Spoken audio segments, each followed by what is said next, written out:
Erika, comment est-ce que tu vas? Je n'ai pas eu de tes nouvelles, alors je m'inquiète un peu. Je suppose que tu vas me dire que c'est de bonne guerre et que tu m'en veux trop encore. Ou alors ta lettre s'est perdue en chemin ou je ne l'ai pas reçue à temps. Je ne suis pas restée longtemps à Brasilia, à peine 2 semaines, mais c'était largement suffisant pour me trouver un guide convenable pour traverser le pays. Dans le carnet de maman, il y avait tout un tas de lieux et d'adresses. Il me suffisait de demander pour qu'on m'indique la direction. J'avoue m'être souvent perdue, mais j'essayais toujours de rester dans les grandes rues. Plusieurs fois, arrivée sur place, les endroits avaient soit changé, soit disparu. En même temps, après presque 30 ans, c'est normal que la ville ait changé. Cette fois-ci, c'était plutôt les pépés et les mémés qui me renseignaient. Les adultes que je croisais avaient tous l'air d'être trop occupés et désintéressés.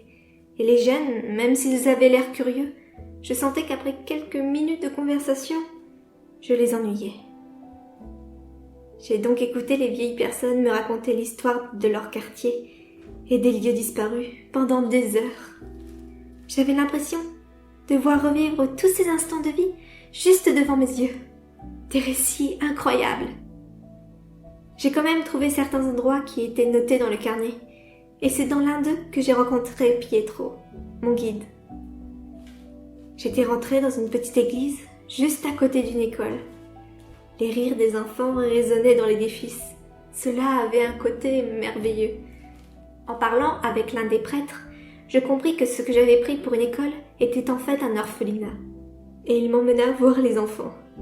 J'ai passé plusieurs jours avec eux puisqu'ils m'avaient donné une chambre. Pendant ce temps, j'ai bien évidemment parlé du carnet. Et c'est là que Pietro est apparu comme par magie. Ils m'ont dit qu'ils pourraient m'aider et m'accompagner. C'est donc tous les deux qu'on est partis sur les routes du Brésil. Il connaît des choses incroyables alors qu'il doit avoir dans la trentaine. J'ai l'impression qu'il a dû beaucoup voyager dans son pays pour en savoir autant. À chaque endroit où on s'arrête, il sait exactement où il va, ce qu'il y a à voir, comment y accéder, etc. Il n'a jamais hésité une seule seconde. On a aussi rencontré plein de gens et ils avaient l'air de tous le connaître. Ça me semblait invraisemblable au début, mais j'ai fini par m'y habituer à force. Au moins, j'ai pu voir beaucoup d'endroits où maman est passée. Et par 2 fois, des personnes qui l'avaient rencontrée.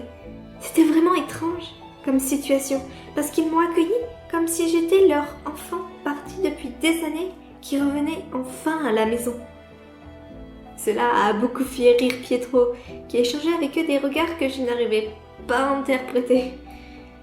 Je l'ai questionné, et il m'a juste dit que je comprendrais à ma prochaine visite.